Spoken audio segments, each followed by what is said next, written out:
Hi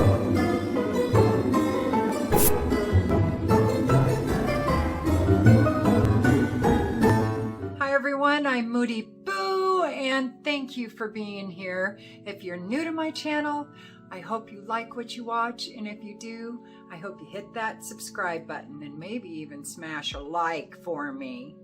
And if you're not new to the channel, I sure appreciate you being here. Your support is just overwhelming to me. So thank you, thank you, thank you. And I try to post twice a week, usually on the weekends. Sometimes I throw in an extra video, and the more my channel grows, the more videos and reviews that I will add each week. So be sure to like and subscribe if you like my content. So, with all of that said, on a previous video I did recently, I kind of mentioned some pet peeves.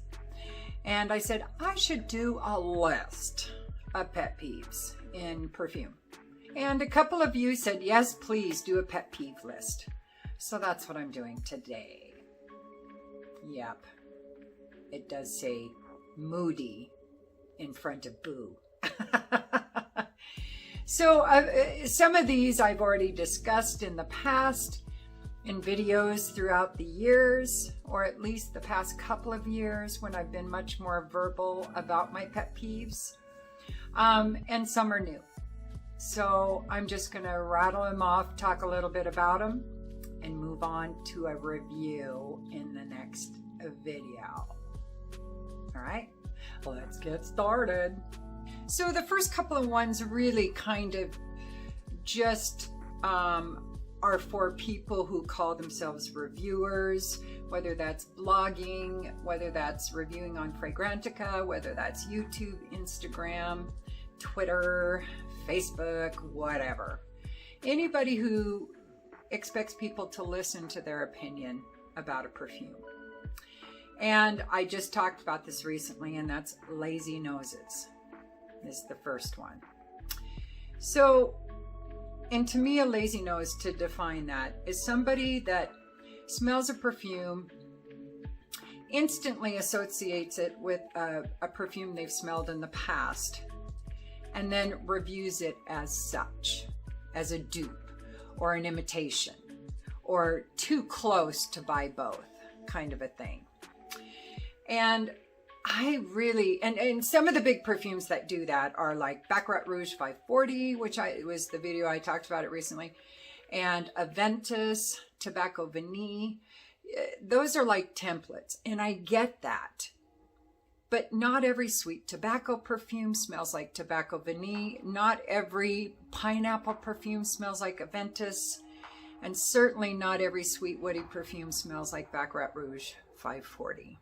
There may be similarities at different stages to some, and there may not be any similarities at any stage to others. So to just throw it out there that, oh yeah, this is a Baccarat Rouge 540, this is just an identical perfume, don't bother with it, It's like, shut the fuck up. Did you do a deep dive? And if I had a lazy nose, holy shit, I have had a lazy nose in the past. In fact, my nose was so lazy it wouldn't get up off the couch for a Twinkie and a Red Bull. So, yes. But I've also learned from it. And one of the big things that's helped me is closing my eyes when I smell a perfume. Now, I don't know if everybody is like this, but my senses do not dovetail nearly as much as I thought they did. Apparently my eyes play a big part on my olfactory senses when I'm sniffing perfumes. So now when I do a deep dive, I close my eyes. So anyway, lazy noses, that's one. And this is, I think, the only other one that deals with perfume reviewers. And I've talked about this pet peeve before. And that's reviewers that only do lists or multiple perfumes in one video. That's for views. And a lot of the reviewers that do that, I watch, and I adore them because it's not all the big reviewers that do it. A lot of the smaller ones that I really respect do it as well. And I get it. Believe me, I get it. That's the only way for us to get views, is to do lists and house reviews and, you know, videos that have multiple perfumes in them. And so I understand it, but to never spotlight a perfume, a single perfume, especially when we've got so many new perfumers, perfume houses out there. I mean, it has just exploded over the last 5 years even. And for them to not get a spotlight, you know, I have issue with that. Now, granted, I am staying true to my original mission, which I've been doing this now, it's getting close to 12 years that I've been doing perfume reviews on YouTube. And I have stopped and started several times. But my mission has never changed. And I just want to be sure that I am true to my new name, the Fragrant Nomad, because I wander around and look for perfumes that everybody else isn't reviewing. They're not even looking at. It's on nobody's radar. I love those kind of perfumes. Even though they may only get 50 views a video, at least there's 50 more people that have heard about this perfume. That's the way I look at it. So all of those who wander are not lost. And all of those who wander are not sauced. So anyway, yeah, because doing lists is a service. It definitely serves a purpose.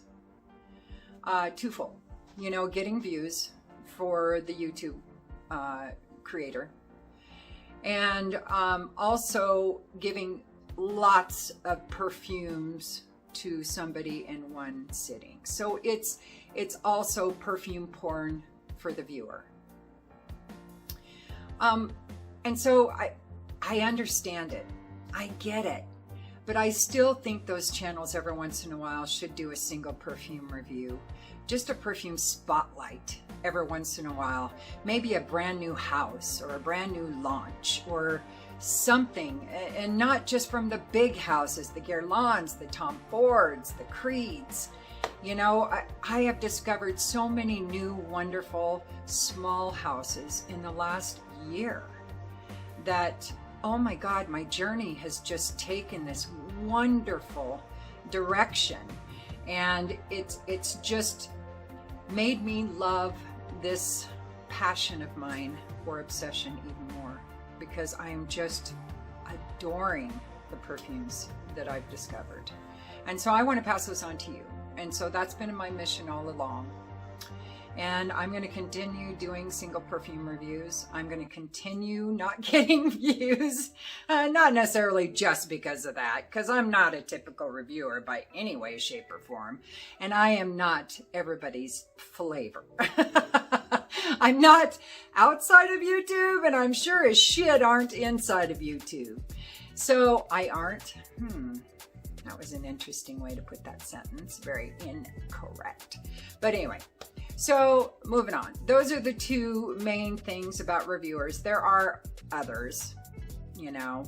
I will throw this one in. It's, again, I say why I don't watch a lot of the big reviewers, because I don't trust a lot of their opinions anymore, because they're being paid by perfume houses to push certain perfumes. A lot of them are. They're getting some kickbacks and stuff. I want to be able to make my own informed choice, which means it's a choice, which means I need options. So anyway, okay, that's enough about the reviewers part of my pet peeves, and moving on to the rest. There's quite a list. Ooh, I better quicken up. Like, subscribe, and ding that bell. Another thing I can't stand is when they make perfumes that are supposed to lay down. One is Donna Karan's Black Cashmere.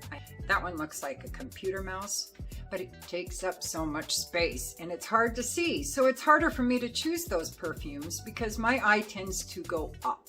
Like this shelf here, the perfumes that I wear the most are on these 3 shelves because that's where my eye goes.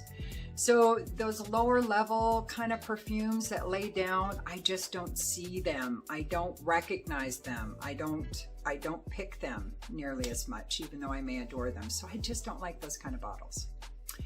Which leads into another part of that if it is a bottle that has to lay down, but it comes with a stand, there's a stand that you can get to put it in there, it should be sent for free.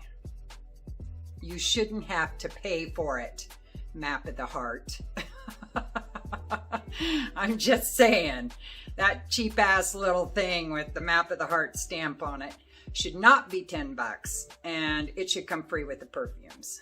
Another thing is when perfume houses add 1 note to an original perfume and release it as this wonderful new flanker.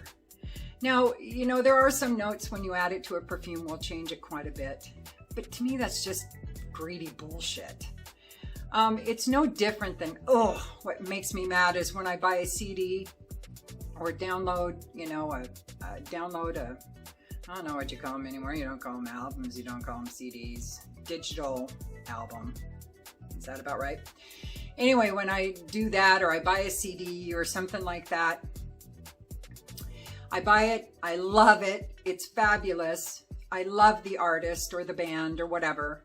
And then they come out like 6 months later with the same exact CD and 1 song added to it. It's like, you son of a bitch. That should have been on the original, or you should have just left that for the next one. But that to me is greedy, and I don't like that. And perfumes, I don't like it when they do it. When they have a perfume, they add 1 note to it, and oh, here, pay the same price as the original to buy this new one. It's like, shut. So that's a pet peeve. Another thing that is a pet peeve of mine is when you buy decants from these perfume websites and their labeling sucks or it's non-existent. So first example, Fragrance Net. This one doesn't even have a label. I still don't know what perfume this is. I have an idea, but I don't know. But when I get one, I've learned if you order decants from Fragrance Net, don't order more than 1 because they may have a label, may not, but the label that's on there, you will be so lucky if you can read any part of it. I have had this issue with them forever since I've been buying decants from them. But the bitch is their decants are really a good price, so it's really hard to resist. So what I've learned is order 1 decant at a time. Like if I'm ordering a full bottle, I'll order 1 decant. That way I know exactly what it is. I can put a piece of tape around it and write the name on there.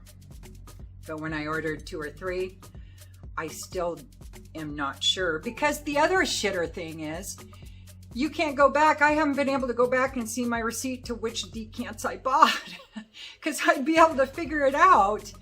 But it seemed like when I went back there, it just had my order number and stuff. It didn't have the individual decants that I ordered. So anyway, yeah, if you do order from Fragrance Net decants, order 1 at a time, label them. And the other one that is better, but not lots, and that's Max Aroma, because they actually label it on the box, but the perfume itself is not labeled. So I had to do the tape and label it myself. So I don't like that because I don't want to have to keep it in the box. So that's not a good option either, Max Aroma. This is the way to do it, is like Door Prestige. It's clear. Every one of their labels that I've had on here is clear, concise, easy to read. And this one's even kind of shitty because I dribbled some perfume on it. So that's not even as good as it was when I first got it. But yeah, I accidentally dribbled a dab or sample from Lucky Scent and it got on there. And so it kind of got rid of some of the ink, but it was absolutely perfect. So yeah, Fragrance Net and Max Aroma could learn something from Door Prestige. Another thing is, come on people, politicizing perfume? Really? Really? I did a review, I don't even remember what it was. I had a small decant and I put it over my eye. I was just doing this when I was doing, really focusing on Black-owned perfumes. Because I didn't, I wanted the perfume to be more of the focus. So I was doing weird things with it, with perfumes, on some of the video thumbnails. And some dumbass comes on there and is like, oh, you're covering one eye. That's the sign of the Illuminati. I'm like, what the fuck? What are you talking about? Are you insane? Are you off your meds? I have no idea what you're talking about. So don't politicize perfume. Unless the house and the perfumer intended it for it to be, then focus on that house. But take the bullshit out of perfume. That's not where it belongs. I don't care what political background that you are associating yourself with. It has nothing to do with my reviews and my opinions on perfume. That's like comparing apples and crocodiles. So just don't do it. Another one I have mentioned in the past that makes me crazy, but they are inevitable like cockroaches and stink on shit. And that's send in the trolls. There's gotta be trolls. Yeah. On my Ubra review, random review, some hag beast came on there saying awful, personal, horrible things to me because I said Ubra was for smaller breasted women, not the big busty ones. I'm like, what, do you own stock in the company or something? Chill the fuck out. So I should have posted it. All my comments I keep under review because if they get too creepy or anything, or if they're going after another commenter, or getting snarky with another commenter, I can just spam their ass and block them. And I don't remember if I blocked her or not. I think it was a her. I assume it was a her. I don't know. May not have been. I think it was. But, she was ugly. I should have posted it, though. Next time I'll post it. Next time one of those really ugly ones come on, I'll post it. So you can just see. And if I get enough of those kind of comments, I'll start the troll hour or something. Every once in a while, just do the troll hour. Here are the snarky comments of the month. So anyway, trolls, they're a waste of space and energy. And yet they still stick around like a booger on your butt. Another pet peeve of mine is only selling perfumes, especially the spendy perfumes, in monster sizes. Like 3.4 ounces or more, and that's the only size you get. Yeah, I'm just not okay with that, because it just kind of feels like an all or nothing. You either, especially if they won't, that's kind of in another pet peeve, if they don't sell samples for you to try first. That is another one that makes me nuts, is an expensive perfume that only sells 3.4 100 ml bottles or bigger, and don't sell any samples or decants or anything for you to be able to sample it first. They just expect you to blind buy it, due to their reputation, their name, the notes, whatever. And somebody like me that does reviews, yeah, I'm willing to make that blind buy. But not everybody should be put in that position. That's all I'm saying. Now, I can see if it was released in that regard for a couple of months when it's first launched, until you can get some travel sizes or a 1.7 ounce bottle available, something with options. People deserve options. That's all I'm saying. And I know you guys are going to disagree. Some of you are going to disagree with that, but I don't give a shit. That's what I think. It's my pet peeve list. Another thing is discontinuing one perfume, waiting a couple years, changing the name in the bottle, and then relaunching it like it's at a higher price, like it's some extraordinary new scent. You hearing me, Bond number 9? New Bond Street, I Love New York for All. Ringing any bells? That's a cop-out in my opinion. You should be able to come up with something new, or just release it again under I Love New York for All. What was the big deal? So I can't stand that. It's another greedy thing to me. But I still love Bond number 9. So there you go.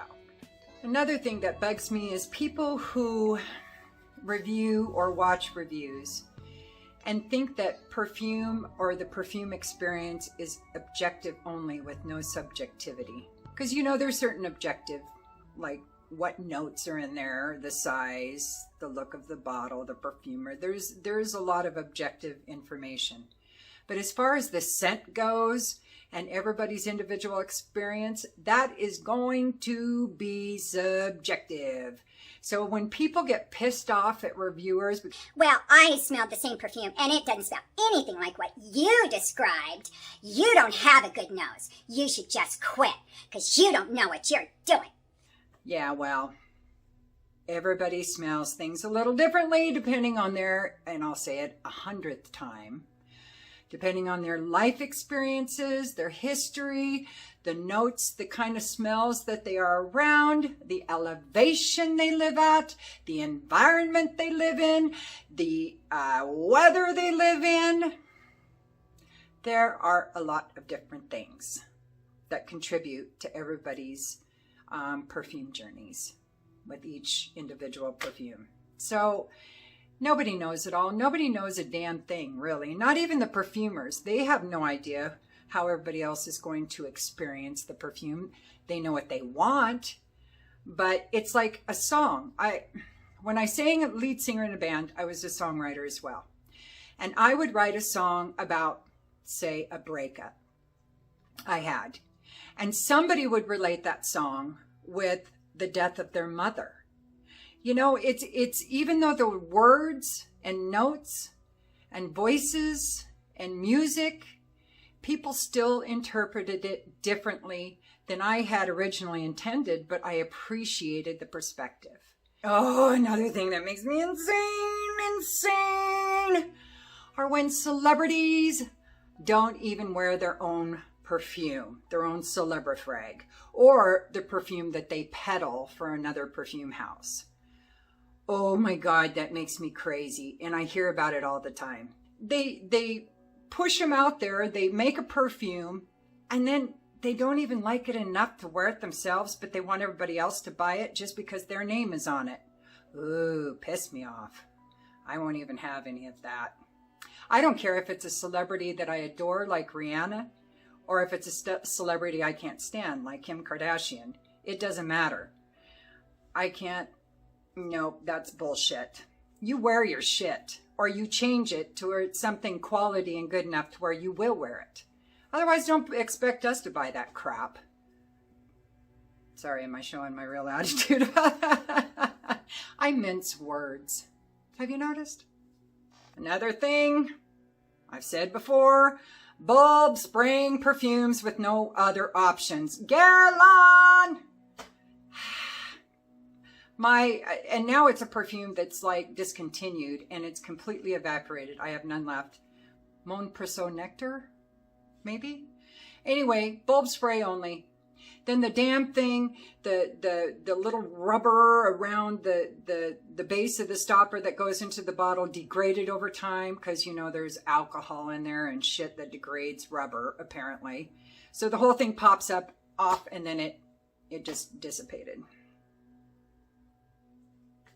I could have bought another bottle to put it in, but by the time I realized, because I wasn't wearing it very often, by the time I realized how much had evaporated, it was too late.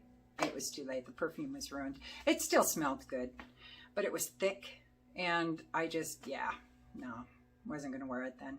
Oh, I was mad, mad, mad, mad, mad, Mad Max, Mad Boo. Another thing is using those stupid clips instead of caps. What do I mean by clips? These things. These stupid things. If you're going to have these things, at least have it with a little piece of twine around it that attaches to the rest of it so you don't lose it. It's like, and I just think it looks shitty without a cap. I think it looks cheap when you, and there's some expensive perfumes out there that use these stupid little things. I prefer a cap. I like the magnetic caps. That's my favorite. And the last one I'll do with this pet peeve video, because if I think of some more, I probably forgot a bunch. I'll do another one, a part 2 or something. But that's having really expensive perfume houses launch perfumes that perform subpar. That's not okay. Especially if you get a sample of it from like a Lucky Scent where it's a dabber. So you can't really tell. Oh, there's another pet peeve. Using dabbers instead of sprayers for sample. Lucky Scent. Because you can't tell the performance with the dabber. I don't care who you are, unless it's an oil. You cannot tell what that perfume's true performance is going to be unless it's a spray sample or a decant. You're just not. I've been doing this a long time, and I'm very, very positive about this, that they perform differently. So when you have a perfume house and you're buying from Lucky Scent, you get a dabber sample, you try it, you love the scent, you pop for a bottle, you've done everything right, you've tested it, you love it, you pop for a bottle, it's $300, and then it performs like crap. Whether the perfumer and the creative director meant for it to or not is irrelevant. It shouldn't perform like crap. It shouldn't be up to the perfumer and the creative director how many sprays you want to do. Because you can create a good concentration, high quality perfume that, okay, we do 1 spray instead of 2 or 3 or 4. But again, it goes back to greed. Because when you put out a good concentration, it's going to last longer. People are going to have to repurchase as quickly. If you're paying $300, $250 or more for a perfume, that shit better perform. And we will make the decision how we wear it to keep it at the levels we want it to be. That's my opinion. So, all right. Well, that was it for my pet peeves. I don't even know how many there were. I didn't count, but there was a lot. And there's probably still more coming. So, thank you for being here. And if you like what you see, don't forget to like and subscribe and ring the bell and comment if you want. If you don't, it's all good. I still love you. Use your own nose. Peace.